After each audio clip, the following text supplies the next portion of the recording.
आज हम डिस्कस करेंगे एक नए परिंदे को जिसका नाम है बॉर्डन्स ब्लैक कॉकटो। बॉर्डन्स ब्लैक कॉकटो सिर्फ मगरबी ऑस्ट्रेलिया में अल्बानी और बर्थ के दरमियान पाया जाता है।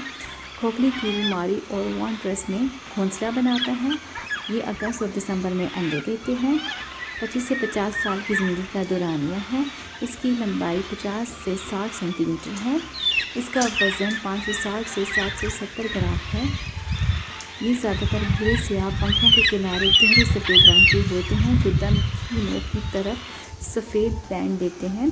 दरमियान में टूटे होते हैं। आँखों की गर्द स्याह नंगी जल गुलाबी होती है मर्द की तरह, लेकिन कान रखने में फ़र्क एक चमकदार पीले रंग का सफ़ेद बिल को सुरमई रंग में तब्दील करता है और आँखों की जल्द सुरमई होती है। बॉर्डन्स ब्लैक कॉकटो समाजी परिंदे हैं और जब आप कभी कभी अनफरादी परिंदों को देखते हैं तो वो अक्सर जोड़ों में होते हैं और बड़े कांटे की संभल